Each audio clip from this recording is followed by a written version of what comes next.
The AvocadoTree, a play in 2 acts by Sofiana Oliveira Ablan, directed by Julia Moriarty. Cast of characters: Diego, played by Freddy Acevedo. Don Francisco, played by Justin Barron. Samaritan Paul and others, played by Darrington Clark. Ruben and others, played by Jerry Mañan. Katia and others, played by Rebecca Muñoz. Lucia, played by Shawna Peña-Downing.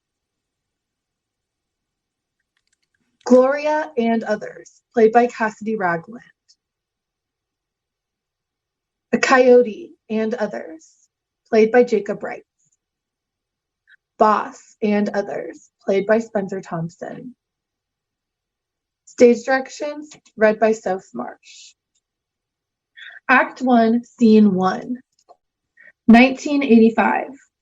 Night. A bus stop under a street lamp on a street corner of a large-sized city in a Latin American country. 2 soldiers with black stripes painted on their cheeks enter the stage in combat mode. Their guns are drawn and they move as if they are hunting for someone. The sounds of sirens and occasional gunshots can be heard. Soldiers exit the stage without turning their backs to the audience. 4 people rush on stage from different directions and converge at the bus stop. There is a laborer, a professional, and an office worker. Lucia Medina is an architect in her early 30s. She is carrying a shoulder bag with rolls of architectural plans. Man, we missed it! Missed the last bus! Shit. No. It's only 9:10. We have almost an hour. There's time. There's one more coming. Something is brewing. I saw the tanks roll out early on 8th Street. It's something big. Another coup? I bet the bus driver abandoned his route. Went home early. We're screwed. Drivers are cautious. Yeah, if they smell any trouble, they're the first to park their buses and hide. There's hardly anybody. The streets are empty. Shit, now how am I going to get home? I live some 30 blocks away. If I take the side streets and get off the main one... Oh, these are not good running shoes. Good night. Good luck. The office worker exits running. Get your handkerchief out! You're right. It's probably a good idea to get our handkerchiefs out early. They search their pockets and each pull out white handkerchiefs. Do you really believe that soldiers look for a white handkerchief before they shoot? Lucia reacts. She unfolds her handkerchief slowly. Soldiers are trigger happy, lady. I'll try anything that gives me a chance. Just don't run like that dumbass that just left. You'll pin a target right on your heart. He exits, walking hurriedly. Where'd you live? North. I have a cousin close to Central Park. I'll stay there tonight. I'm just a few blocks past the park. If we move fast, we'll make it. Wait, Lucia takes off her high-heeled sandals. I'll walk faster without them. They exit, waving their handkerchiefs. End of scene. Scene 2. Night. The Medina kitchen and living room in a small, modest house. The table is set for 2. There is a pail of water on the kitchen counter and a window above the sink. A big wall clock hangs above the window. In the living room, there is a bookshelf packed with books. Next to the bookshelf, there is a medium-sized avocado plant in a pot. A few old baby girl toys are scattered around. Next to the front door, there are dirty overalls and a few mechanic tools. Classical music is playing on an old radio.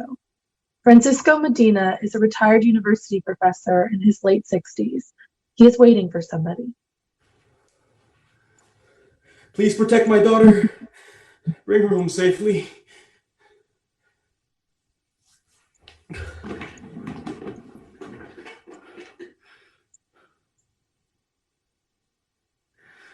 Don Francisco sits on his favorite sofa chair, opens a book, and pretends to read, then looks up at the clock that reads 9:50 p.m.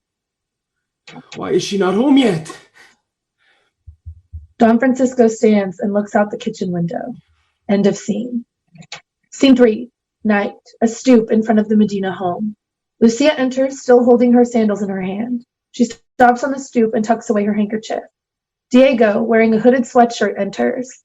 He appears nervous. He keeps looking behind his back to see if anyone is following him. Lucia, Oh, Diego, you scared me. What are I you got it. doing? It's already past curfew. I got it. Diego pulls out a red passport from his sweatshirt pouch and hands it to Lucia. Your visa. I got a visa stamped in your passport. Dios mío. Finally. 1 month. A visa for 1 month. And here's your plane ticket for Sunday. Diego hands Lucia a plane ticket. You'll begin a new life in 3 days. I'll pick you up in my taxi. I'll take you to the airport. Oh, God. I have been waiting years for this. I had almost lost hope. Does Don Francisco know yet? No, not yet. When are you going to tell him? Tonight? You know, your old man adores you. You're all he has left after your mother died. I know. Gracias, Diego. I'll be ready Sunday. Diego exits. Lucia puts on her sandals and freezes in place as she grabs the front doorknob of the Medina home. Blackout. End of scene. Scene 4, 1980. Morning. A U.S. consulate office in a foreign country. The American flag and a framed picture of President Carter are prominently displayed. There's a counter with a thick bulletproof glass in the front. The small waiting area in front of the counter has 2 rows of chairs. Lights up on people sitting and waiting. They're all holding big call ticket numbers in a manila envelope. A young consular clerk sits on a high chair behind the glass and speaks through a microphone. There's a U.S. Marine standing close to the clerk's window. A person is standing at the counter being interviewed by the clerk. In the front row of chairs, a person holding the number 96 sits next to a person holding number 35. A younger Lucia is holding number 55 and is sitting next to Ruben. He holds number 54. 3 hours standing in line. My legs are killing me. It's all good. Today's our lucky day. We're inside the building. I got here at 6. As soon as curfew lifted, I rushed out my door, got one of the last tickets. This is my 3rd try. I live south, over an hour away. Last night, I stayed at my cousin's place. He's closer. Oh, I pray it's our lucky day. My son sent me a plane ticket. It's been 15 years since I've seen him. I was surprised to see you here this morning. Yeah? Like everybody else, trying. Where's Carlos? Is he applying separately? I don't know. We're not together anymore.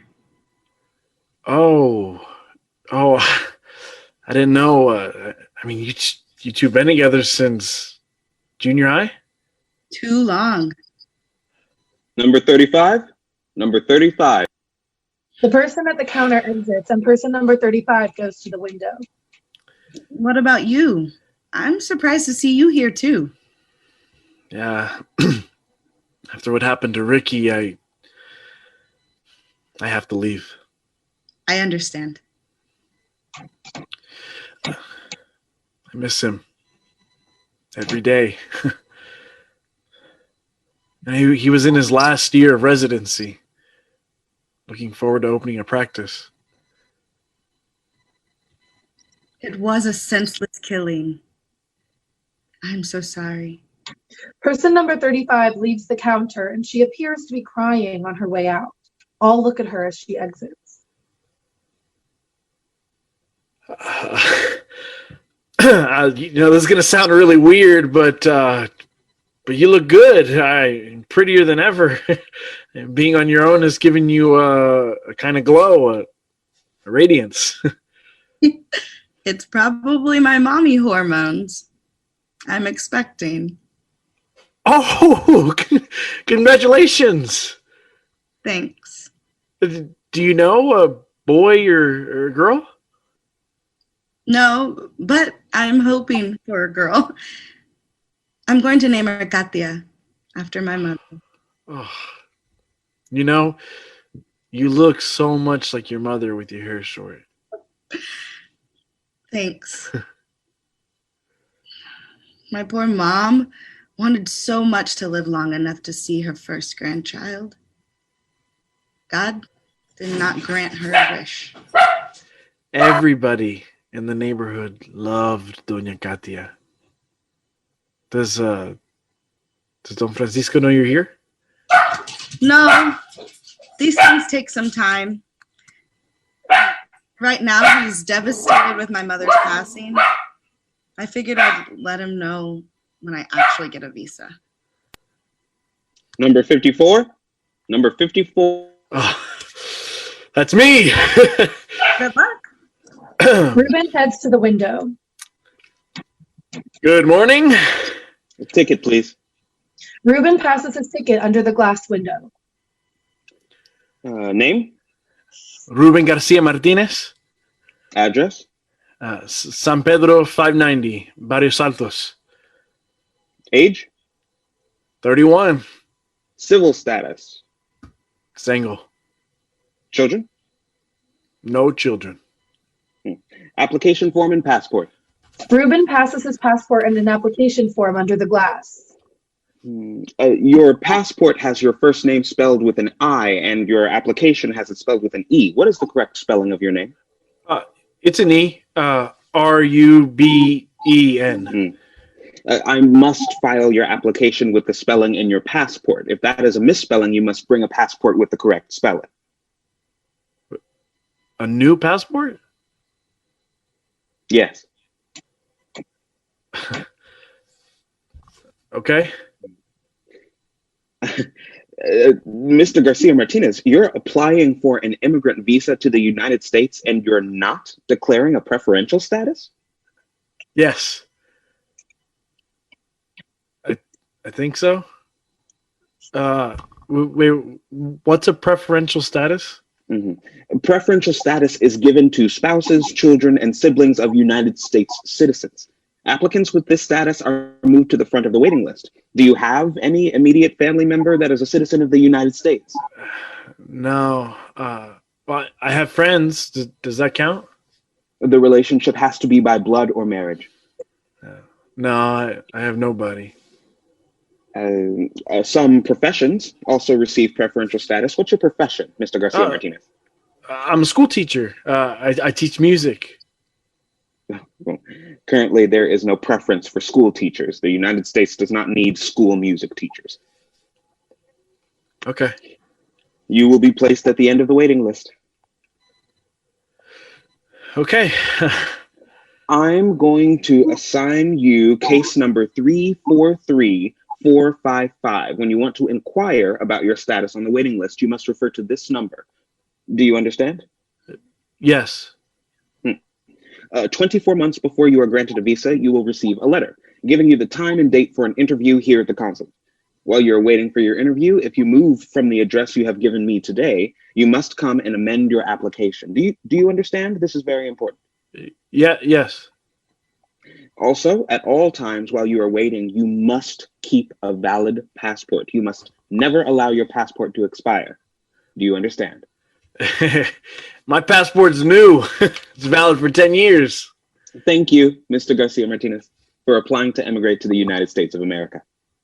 Blackout. End of scene. Scene 5. 4 months later. The Medina living room.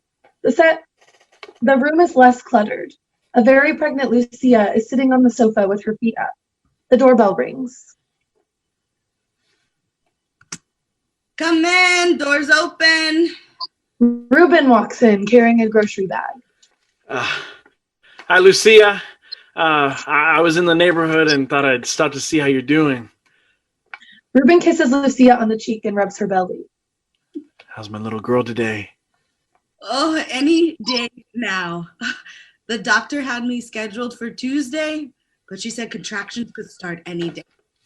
I brought some milk and fruit. And my mother knitted a blanket for baby Katia. Oh, this is so beautiful. Oh, and so soft. Thank you, Ruben. And please thank your mom for me. You know you're like family. Let's see, we've been friends some 25 years?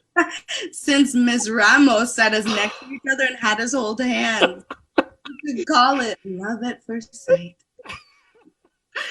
At 5. Yes, I make up my mind fast. Lucia. I know. Wow. You are the sister I never had.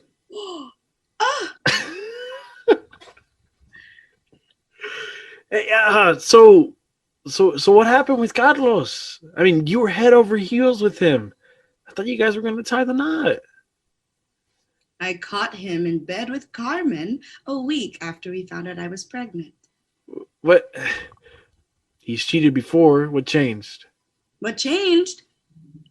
I'm expecting a child now. It's different.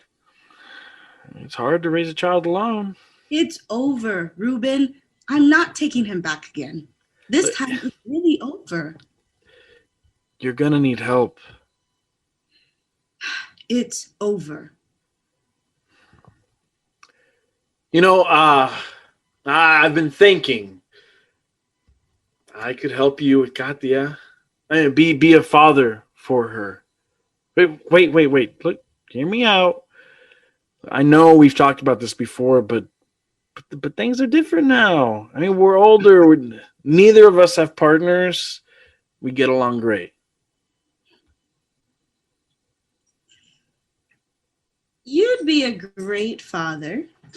I have no doubt. But I want more than a brother.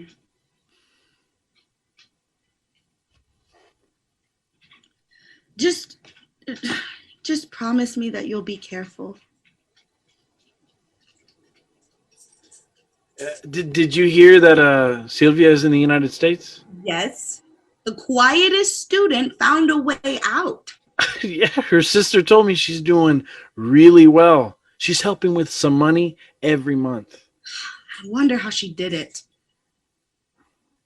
Have you heard anything from the consulate? No.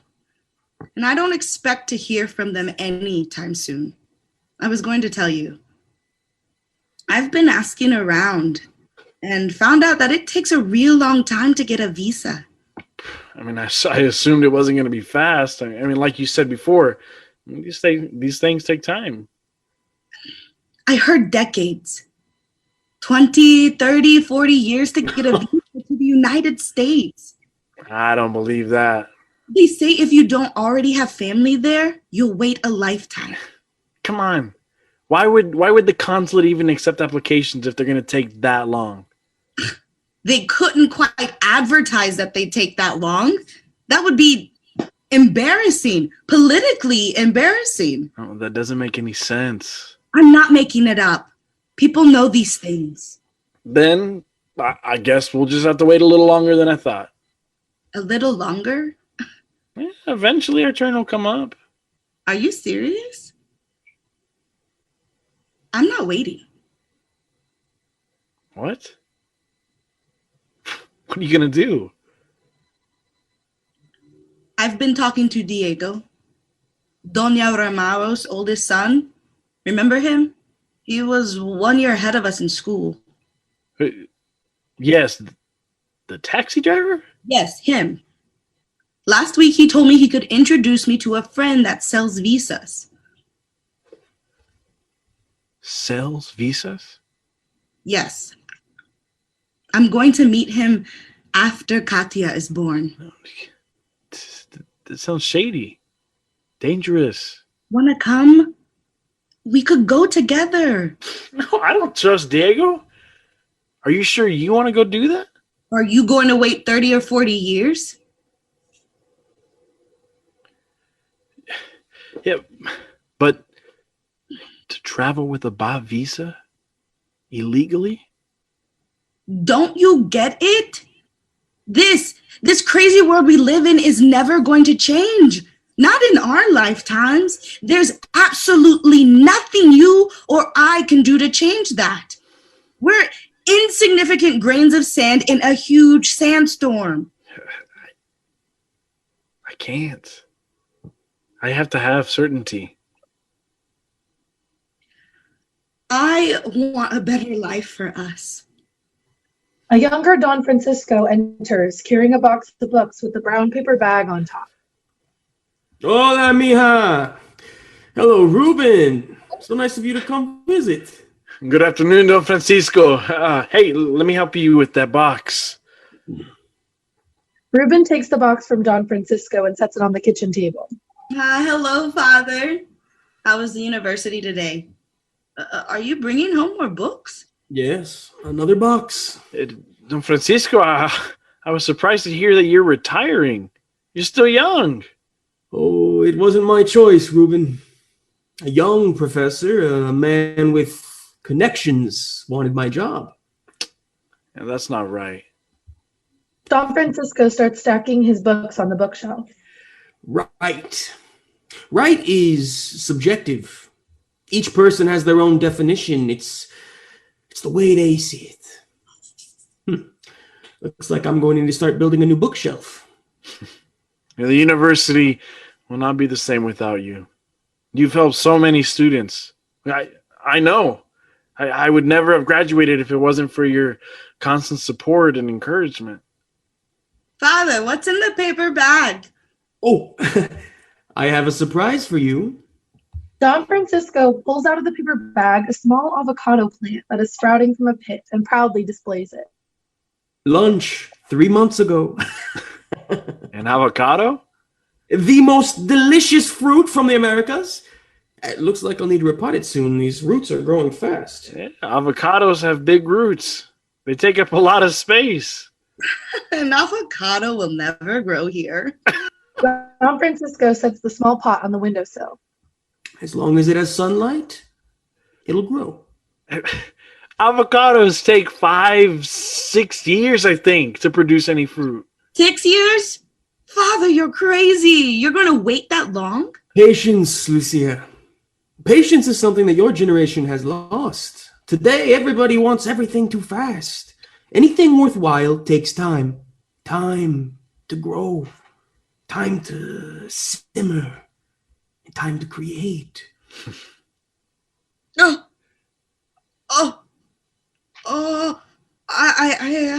think it's time. Don Francisco, it's time to meet your granddaughter. Precious life, a new generation of Medinas. Blackout. End of scene. Scene 6. 6 months later. An empty, seedy bar in a bad part of the city. Dealer, an older man with a 2-day beard and an unkempt look, is drinking alone. Diego and Lucia enter and approach the dealer's table. Hey, Diego sits and indicates Lucia to do the same. this is my friend I was telling you about. The one that needs a special favor. Waiter, my friends are thirsty. Waiter rushes in, bringing filled mugs of beer. Dealer and Diego drink, but Lucia does not pick up her mug. Wow, you going to offend me? Diego nudges Lucia, urging her to drink. Lucia takes a sip. What's that? I want to see you drink with gusto. Condonas.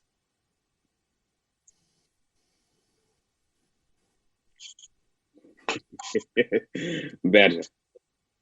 I'm starting to like your friend here. Well, see, that's what we wanted to talk to you about. My friend here needs help from you, and you're the only one that can help her. She needs a visa. You want to leave? A nice girl like you. Where's your husband? I'm not married.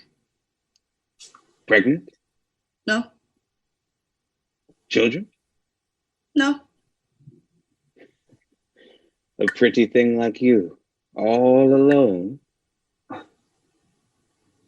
Where? Where do you want to go? The United States. But I thought, You couldn't afford a visa from here to there. wait, you can buy visas to the United States too? Of course. Everybody got a price, uppity gringos included. There's work in Spain. It's easier with the language. Everybody is going there now. You speak English? Un poquito. You're even more screwed. English is hard. I've done the night classes for years, but it just doesn't stick. You know, I can never get the words in the right order. It's all backwards. Even if I spoke English, I wouldn't go north. It's better in Europe. It's more of a what do they say? A melting pot. I'd even choose freezing cold Canada over Gringo land. Hey, a friend told me that you get a house in Canada when you move there. Yeah, it's true. Can you imagine? A nice house to live just for going to work there. So, can you get me permission for Spain? As a favor to my friend here, it can be arranged. Diego and I go back a long time. A friend of his is my friend. Salud! Oh. How does it work? I'll get you a visa for Mexico. I can get it tomorrow if you want. Then, when you're there, I'll arrange an entry visa for Spain, Germany, Canada, whatever you want. You enter the United States? Persistent, eh? I like that. Canada sounds better. If you're stuck on getting your American dream, you can walk there. I'll get you to Mexico. Then you pay a coyote to take you across. You'll have no trouble finding those cabrones. How much to Mexico? Dealer writes 2 numbers on a napkin and hands it to Lucia. He points at the numbers as he speaks. This to Mexico, and this to Spain, Canada, or Germany. All the same. Wow, that's a lot. What did you expect? Lucia passes the napkin to Diego. Man! It's more than a year's salary. Is air ticket included? Yes. Full service, complete package deal. I only take American dollars. Your stay in Mexico City for a few days is also included.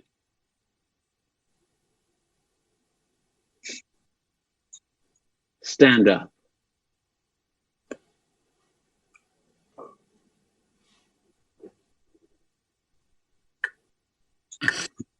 Unbutton that big ugly sweater you got there.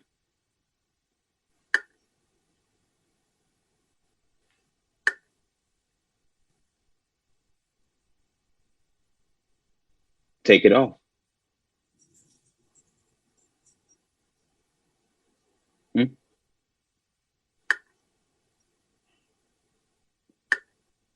Turn around.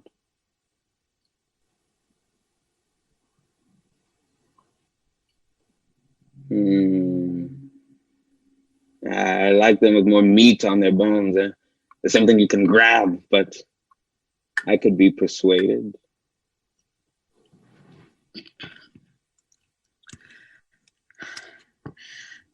I'll get the money. Make payments. I'm just gonna take me some time. Chiquita, you are not ready for this. Go home. As a friend, let me give you some real good advice. The only thing a woman without papers has is her body. It'll be taken or it'll be sold many times in the path you want to take.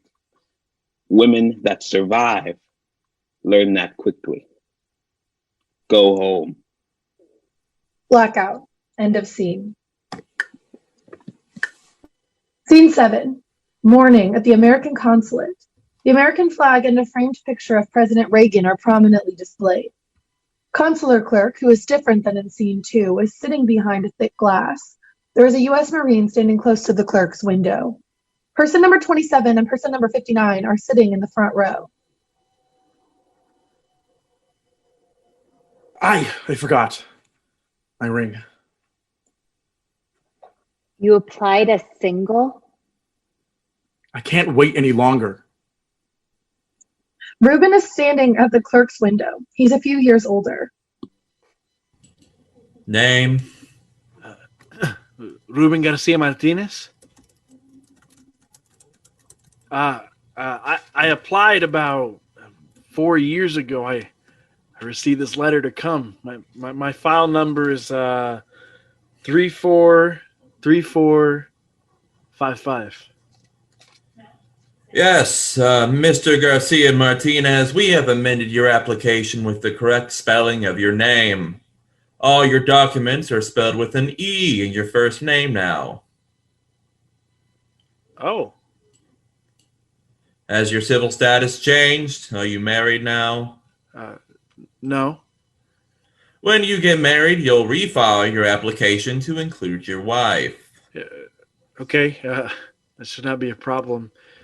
Can you tell me how much longer do I have to wait? We'll send you a letter 12 months before your interview.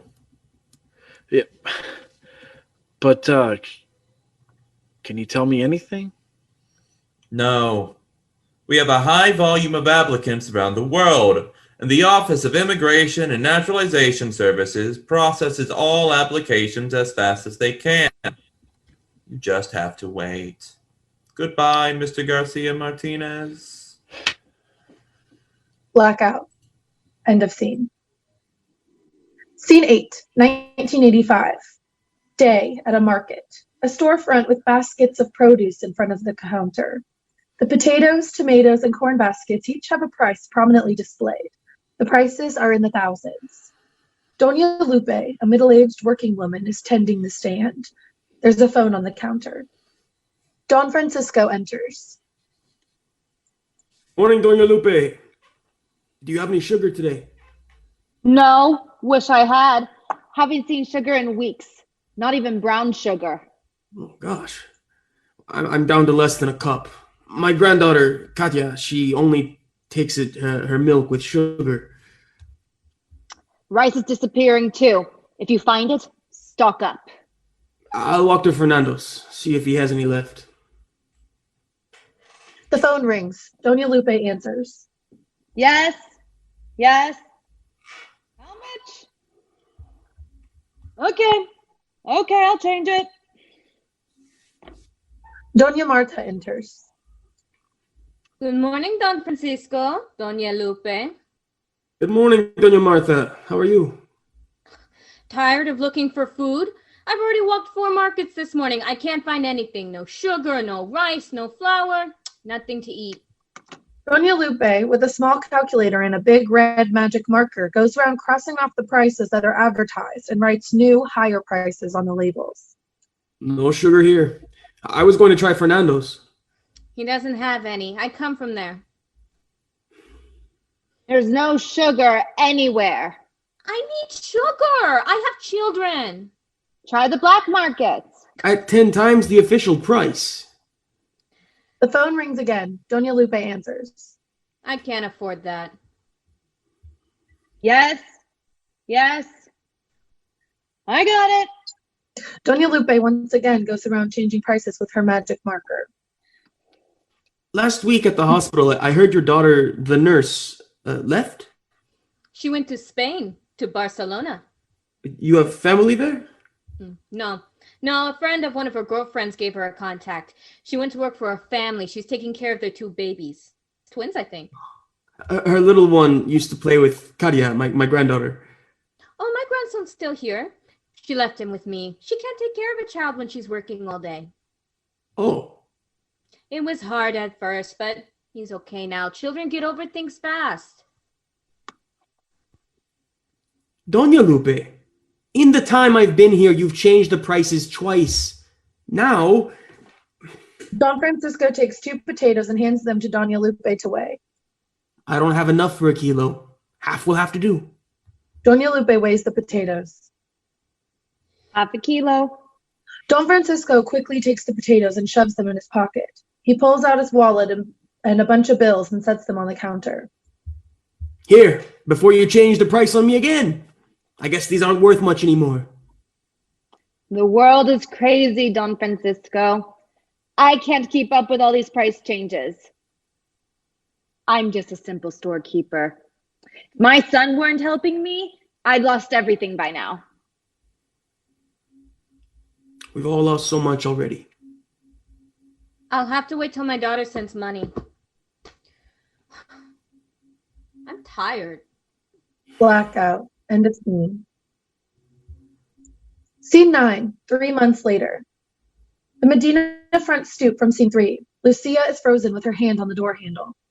Lucia unfreezes. She opens the front door to the Medina home and enters. Don Francisco is sitting on his favorite chair. Good evening, Father. Lucia puts her pouch down and gives her father a kiss and on the cheek as a greeting.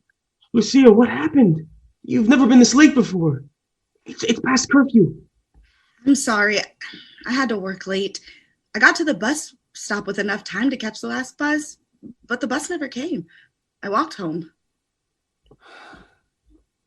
Katia's already asleep. I know. I'm late. Lucia plops on the sofa and takes off her sandals again. She looks at her dirty feet. The streets are emptied early. Something is happening. Thank God you're safe home. There are soldiers and tanks on the streets tonight. Yesterday at my chess club, there was talk. Maybe there'll be a new president in the morning. Father, how long have we lived under curfew? Do you remember? Almost 7 years, I believe. I'm forgetting how life used to be before. 7 long years in which we've been trained to hide like cockroaches. 7 years since I've been to a real party. People converging? Oh no, Lucia, that's not allowed. Why? Why can't people just have a little fun? A party? Mija, you never know what can happen when people mingle and talk. What crazy ideas they can concoct. It could incite a revolution. Don Francisco heads towards the kitchen. Some days all I want to do is dance till daybreak. Will I ever be able to see a sunrise on the beach again? Life is a journey in learning how to adapt, Mija. You have to learn to float with the wind. They want us to hide in our houses at night. We hide. The day will come when you'll be able to party all night. I'll be really old by then, and I won't want to go to an all-night party. I won't care then. I can't be as patient as you, Father. The years go by. Life is passing me by. It's slipping through my fingers. Don Francisco puts his hand on the pot to assess the temperature of the food. I think dinner's still warm. I won't have to turn the stove back on. We haven't finished paying last month's electric bill. Katia, a 5-year-old child in her pajamas, appears at the doorway and comes into the living room. Mommy, you missed my soccer game. Mi amor, I woke you up. I'm sorry I didn't make it home in time to see you play. We won. Grandpa saw me make the only goal. Oh, that's great. Oh. Yes, Katia was the best player today. Her team is going to the next level in the championship. Don Francisco is interrupted by a loud explosion. The lights go out. The stage goes dark, and there's the sound of bullets. Papa gone blackout. Mommy, I'm scared. It's okay, mi amor. Grandpa is going to get us a candle. Everything is okay. Don Francisco lights a candle. Let's see. This is a good time to visit some old friends. Don Francisco starts making puppet shadows. Katia, look. What's that on the wall? A bunny? That was too easy. How about this one? Don Francisco makes the shadow of a swan. I know. It's a duck. Almost. Something with a long neck? It's a swan. Now, let's try this. This little pig went to market. This little pig stayed home. And this little pig Said, said, wee wee. I can't find my way home. All right, Katia, enough playing. Remember what I told you about bedtime? Yes. All good players go to sleep early. Mm-hmm. Let's go, mi amor. I'll tuck you in. You can tell me all about your game tomorrow. Good night, Grandpa. Lucia and Katia exit with the candle.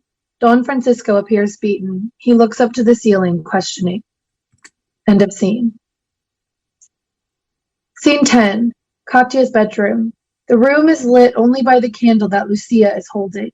Lucia tucks Katia in bed and then sits at her bedside. I'm sorry, mi amor. Sorry I didn't make it home in time for your game. It's okay, Mommy. You're growing up so fast. Katia dozes off to sleep. I love you, Mommy. I love you too, my little girl.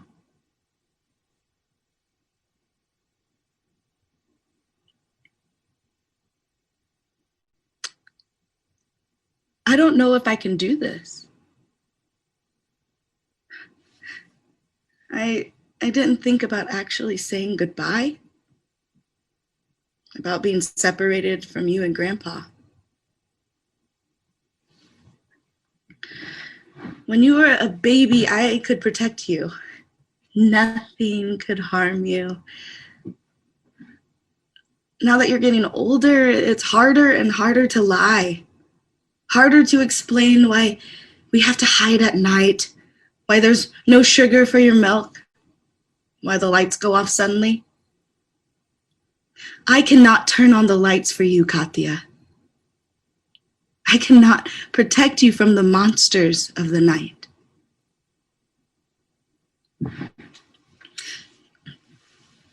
When I was a child like you, I watched on TV all the big houses and pretty families that people in the United States have.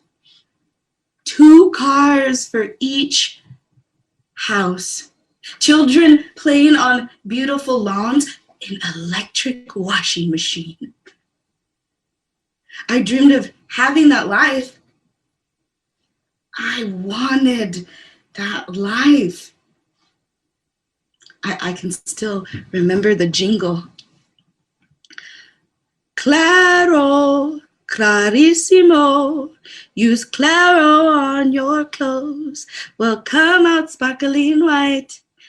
Claro, clarissimo, claro, clarissimo, will make your family happy. I dreamed that one day I'd buy my mother an electric washing machine so she wouldn't have to scrub sheets and towels by hand every week. I dreamed I'd buy my parents a nice house with a car parked in the driveway. Only one. We wouldn't have use for 2 cars. My poor mother worked so hard. She was always exhausted at the end of laundry day. After dinner, she sat on the sofa and watched her telenovela, and in minutes, she was sound asleep. So tired. You never met your grandma. She was a great woman. When the blonde woman on the TV did her laundry, she just put the clothes in the machine and sat down and read a magazine while the machine did all the work. Claro, clarissimo, use claro on your clothes, will come out sparkling white. Claro, clarissimo, claro, clarissimo, will make your family happy.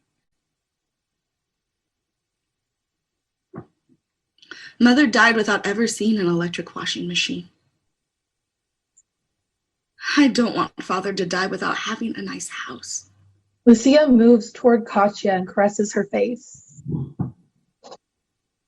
Yeah, I promise you'll live in a place where you can have the lights on all night. I promise you'll live in a place without fear. Lucia kisses Katia and begins to exit. She sings the jingle softly as the lights fade out.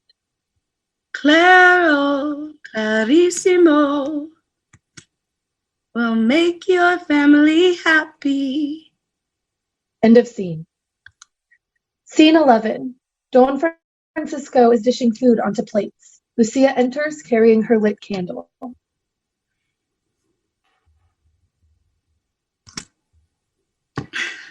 I brought home work, but I guess I won't get it done tonight. Lucia sits at the dinner table and sets her candle on the table. I hope this one doesn't last all night. It's hard to quiet the mind when you can't see past your own hands. Rice and potatoes again? That's all we have left until we make the payment to Doña Lupe. I added soy sauce for a different flavor. I'll go back to the bank tomorrow. If I can get my check, I'll buy us a chicken and milk for Katia. There's still some milk left. 30 long years working as a professor at a national university, and my pension check buys us little more than a chicken. Don't worry, Father. I'll get paid Friday. And next month, my whole check will only pay for half a chicken. I saw your dirty overalls at the door. Are you helping somebody with their car? Diego was waiting for me when I got home from the bank. His old Fiat broke down, died at a red light just after he picked up a passenger. Poor guy. We patched up the water pump and got it running. Till next time. So, what's new at the big architecture office today, huh, Miss Lead Architect? Are you still working on that new government building downtown? Nothing much. Just work.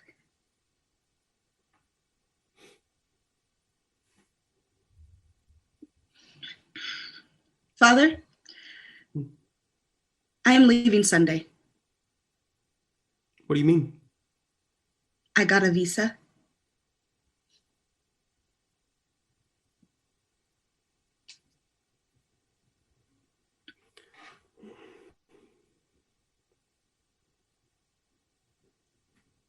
Somehow I knew one day you two would leave. Everybody leaves. Where are you going? Mexico? I have a plane ticket and a visa for Mexico. From there, I don't know yet. Maybe Spain. Maybe the United States. No visa after Mexico? I have a contact that can get me entry to Spain, but I'm going to try my chances in the United States. Illegally? You know there's no other way. Lucia, have you thought this through? Yes, I've thought about it for a long time. It's not easy to be illegal. I have been putting a little money aside every month for the visa. Diego helped me. He introduced me to... Diego, that bastard, he never told me anything. He couldn't. I made him promise me he would never tell you anything. The lights come back on. I've bought us our ticket to a better life. Thank God.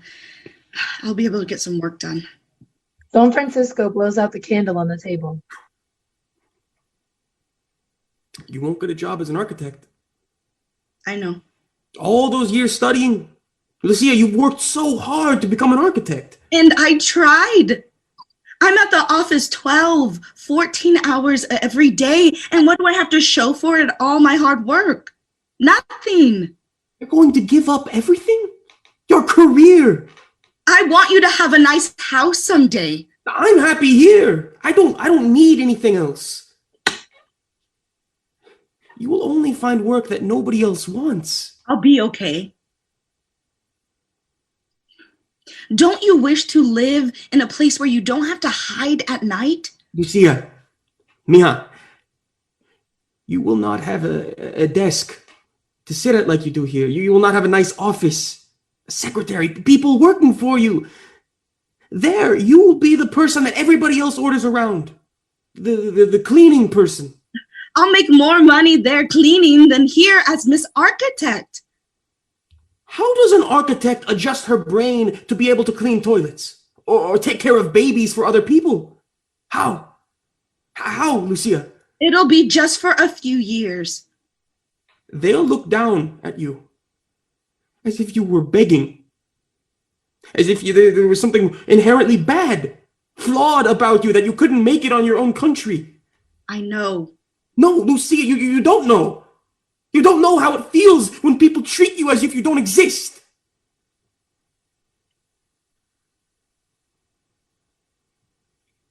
I've seen it too many times with my students that return. They'll break you. Don Francisco searches in the cupboard and finds an old dusty bottle of rum. He pours himself a shot and chugs it down. He's not used to drinking. Don Francisco walks to the living room and picks up a picture of his wife and daughter.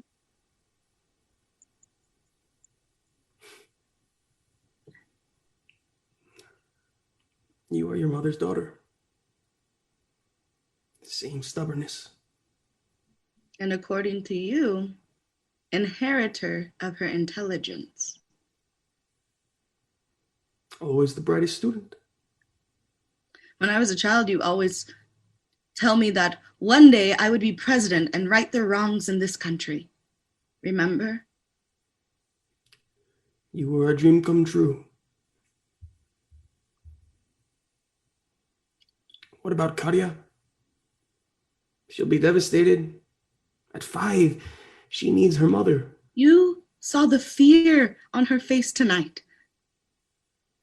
We'll be separated at most a year. I'll have the money we need by then, maybe faster. Then you'll make the trip with her. Don Francisco leaves his empty glass on the kitchen sink and walks to the potted avocado plant. He preoccupies himself with cleaning the dead leaves and pruning. No. I'm too old to start in a new place. I'll die here. In this house. With my memories. But Father, don't you understand? There's nothing here. I'm doing this for us. Lucia, I'm old. I cannot bend like you think you can. Here, I can read the paper, talk to the neighbors, get angry at the government. And as crazy and violent as this city is, in a foreign land, I would be lost. Unable to even go to the store to buy food. Unable to talk or read the newspaper. What kind of life is that? No, as bad as it is here, at least I know what to expect. That's something to hold on to. Here, I exist. Blackout. End of scene. Scene 11, Sunday morning, in the Medina living room. A child's backpack is close to the door. Lucia and Don Francisco are having a final coffee together. Lucia is wearing jeans and a new canvas tennis shoes. The doorbell rings. Diego is here. Lucia stands to open the door. Diego comes in. Morning, Lucia. Diego greets Lucia with a kiss on the cheek. He walks to Don Francisco to shake his hand. Don Francisco, good morning. Judas. The worst day of my life. Come on, Father. Everything is going to work out fine. This is a good thing for us. Where's Katia? We said our goodbyes early. I took her to Doña Maria's house. It's better for her not to see me actually walk out the door. It's too emotional for her. Diego picks up the backpack. Katia's backpack. She insisted. You have everything? Yes. I also bought a new pair of shoes. Lucia demonstrates the canvas tennis shoes she's wearing. We better get going. It's a long drive to the airport, and you don't want to be late. Diego exits.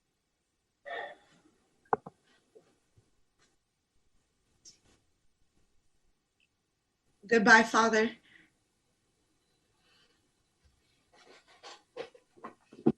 I'll never see you again.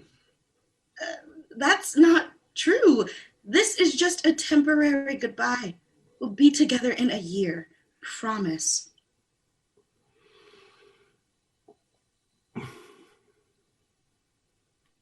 Que Dios te bendiga, mía. Love you. Lucia exits. And I love you. More than life itself. Don Francisco sits at the kitchen table. Don Francisco stands and gets the bottle of liquor. He pours a shot and chugs it down. The doorbell rings. Adelante. Door's open. Good morning, Don Francisco. I stopped to say goodbye to Lucia. You're late. She's gone. Oh. I wanted to see her one last time. Come, sit. I don't want to be alone today. Don Francisco gets another glass for Ruben. She's really gone? Yes. And I'll never see her again in this lifetime. What? She told me you were going to join her in a year. I just let her believe that. She was so insistent. What about Katia? When Lucia gets the money, I'll find somebody to take her. Maybe Diego. So, where's she going? North. I was afraid of that. I told her not to do it. It's a dangerous crossing. She thinks she'll make more money in the United States than in Spain. When I get my visa, I'll go visit her.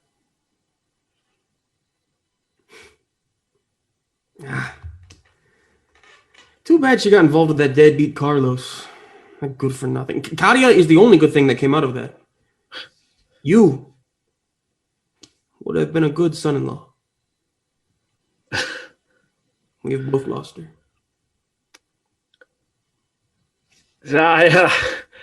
I remember when you brought the avocado from your office. It really hasn't grown much. Well, it needs to be planted in the ground. The poor thing is crammed in that pot. Yeah, it looks stuck. Will you help me plant it in the backyard? Sure. I bring a spade next week. Katia will forget me. Don Francisco, hey, don't think about that. I've lost my wife to cancer, my daughter to the war, and I'll lose Katia to a dream. She won't speak to me. A dream? Lucia dreams for a better life. I guess we all want that.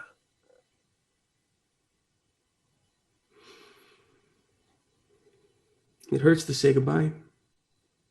To know our lives will be condensed to pictures, a few phone calls a year.